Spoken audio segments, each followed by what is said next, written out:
यांच्या मार्गदर्शनाखाली शाळेमध्ये आपण वेगवेगळ्या ॲक्टिव्हिटी आपण राबवतो.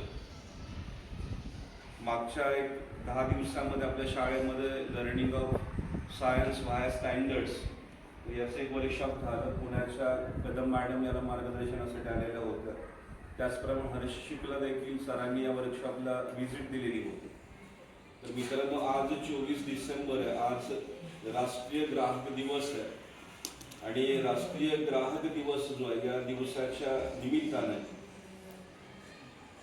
ग्राहकांना हक्कांची जाणीव मेजॉरिटी असते आणि 22 कॅरेट म्हणजे असे त्याचे स्टँडर्डायझेशन असतं. 22 कॅरेट, 18 कॅरेट, 20 कॅरेट असं. आपल्या याच्यामध्ये सेंटरमध्ये कशा पद्धतीने प्युरिटी चेक करून देतात? पहिल्यांदा असते ती आपली XRF मशीन असते, तर त्यामध्ये ते चेक केलं जातं आणि चेक केल्यानंतर त्याचं स्टँडर्डायझेशन आपण फायर असे लॅब जे असते त्यापर्यंत पण चेक केलं जातं.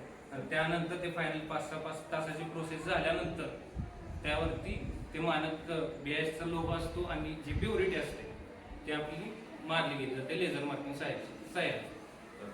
त्याच्यामध्ये कोणकोणती शुद्धी किंवा कोणकोणते दुसरे आपण धातू त्याच्यात ऍड केलेले असतात? त्याच्यामध्ये कसं आता 24 कॅरेटमध्ये समजा म्हणलं तर त्यामध्ये कसे सोन्याचे कॉइन्स येतात, बिस्किट्स येतात आणि वेडणे म्हणतो आपण ते 99-50 यानी की 49 मध्ये ते घेतले जातात. आणि त्यानंतर जर तुम्हाला दागिने वगैरे बनवायचे असते तर ते सोन्याचे पूर्ण 49 मध्ये बनवू शकत नाहीत, कारण की का ते सगळं लवचिक असतो धातू एकदम सोन्याचा, बरोबर, एकदम प्युअर फॉर्म असतो शुद्ध. त्याला तो असा मऊ असल्यामुळे लगेच वाकला जातो. ते दागिने काही बनवू शकत नाही.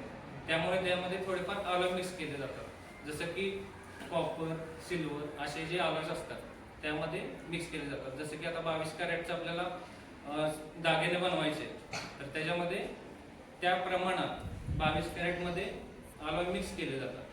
आणि त्यानंतर समजा त्यामध्ये डिवायडेशन पण होतं की 18 कॅरेट, 20 कॅरेट, 14 कॅरेट आणि 9 कॅरेट. मग त्यानुसार त्याचा हार्डनेस आपण वाढवण्यासाठी त्यामध्ये अलॉय मिक्स करतो, अशी गोष्ट असते त्यामध्ये. 100% सोनं म्हणजे 24 कॅरेट गोल्ड, 91.6% सोनं 22 कॅरेट. ते 22 कॅरेट असतं. त्या प्रपोर्शन मध्ये आपण दुसरे ठरवू शकतो.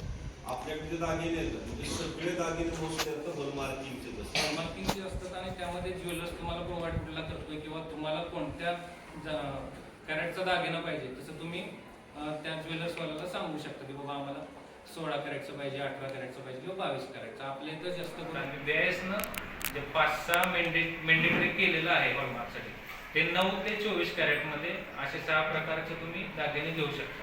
म्हणजे 9 कॅरेट, 14 कॅरेट, 18 कॅरेट, 20 कॅरेट, 22, 23 आणि 24 अशामध्ये त्यांनी डिवायडेशन केलेलं आहे. म्हणजे ज्या कॅरेटचं तुम्ही घेणार आहे 18 कॅरेटचं, समजा 18 कॅरेटचा गोल्ड आहे त्याच्यावरती 750 हा मार्क असतो आणि त्यानंतर त्याच्याखाली त्याचा मॅन्डेटरी कोड असतो जो आपल्या सेंटरमध्ये जनरेट झालेला असतो. मग तो त्याच्यावरती आपण टाकलेला असतो. मग तो तुम्ही बघितल्यानंतर तुम्हाला ते समजून जातं की हा किती कॅरेटचा दागिना आहे. म्हणजे तुमच्या लक्षात येते का, तुम्हाला काय सांगताय, कळतंय का हे? म्हणजे तुम्ही इन फ्युचर समजा तुम्हाला खरेदी करायची असेल ज्वेलर्सवाल्याकडून तर त्यांना तुम्ही विचारू शकता हे HYD कोड म्हणजे HYD जनरेटेड दागिना आहे की नाही, जेणेकरून तुमची फसवणूक होणार नाही आणि तुम्ही ते पक्क्या बिलात तुम्ही घेऊ शकता. 1 तोळ्याच्या मागे कितीचं नुकसान होऊ शकतं लक्षात घ्या. 1 तोळ्याच्या आता किंमतमध्ये 24 कॅरेटचे 1,39,000 आणि 22 कॅरेटचे 1,25,000, 14,000चा फरक आहे. समजा 24 कॅरेटचा म्हणून दागिना घेतला, 1 तोळ्यामागे 14,000 रुपये आपलं नुकसान होऊ शकतं. प्रपोर्शन लक्षात घ्या. तर हे कळलं पाहिजे की किती कॅरेटचा दागिना आहे सोनार आपल्याकडून. या विद्यालयामध्ये तेव्हापासून श्री गोळे सर, बर्गे मॅडम यांच्या मार्गदर्शनाखाली ही संघटना आहे. म्हणजे थोडे हे जे मार्गदर्शन आहे ते विद्यार्थ्यांना दिलं जातं. त्यासाठी त्या क्षेत्रातली तज्ञ मंडळी या ठिकाणी येऊन विद्यार्थ्यांना मार्गदर्शन देत असतात.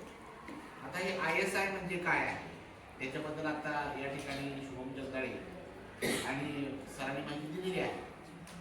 किंवा हे जे वेगवेगळ्या प्रकारचे कॅरेटचं सोनं असतं ते का असतं त्याची माहिती या ठिकाणी दिली. तर समजा सगळं सोनं एकसारखं असतं काय झालं असतं, समजा एकाच कॅरेटमध्ये सोनं असतं तर काय झालं असतं सांगा बरं. तू सांग. फसवणूक झाली. बरं, अजून काय म्हणताय? आता या ठिकाणी माझा दुसरा प्रश्न आहे की 24 कॅरेटचं सोनं जर समजा घेतलं, प्युअर एकदम सोनं, प्युअर एक नंबर प्युरिटी, तर त्याचे दागिने बनवताना काय अडचण येते? सांगतात कळतंय का हे? म्हणजे तुम्ही समजतंय का? इन फ्युचर समजा तुम्हाला खरेदी करायची असेल ज्वेलर्सवाल्यावर, तर त्यांना तुम्ही विचारू शकता हे HUID कोड म्हणजे HUID जनरेटेड दागिना आहे की नाही, जेणेकरून तुमची फसवणूक होणार नाही आणि तुम्ही ते पक्क्या बिलात तुम्ही घेऊ शकता. एक तोळ्याच्या मागे कितीचं नुकसान होऊ शकतं लक्षात घ्या. एक तोळ्याची आत्ता किंमत आहे 24 कॅरेटची 1,39,000 आणि 22 कॅरेटची 1,25,000. 14,000चा फरक आहे. समजा 24 कॅरेटचा म्हणून दागिना घेतला, एक तोळ्या मागे 14,000 रुपये आपलं नुकसान होऊ शकतं. प्रपोर्शन लक्षात घ्या. तर हे कळत नाटिका सादर करणार आहोत आज 24 डिसेंबर. आमच्या नाटकाचा हाच उद्देश आहे की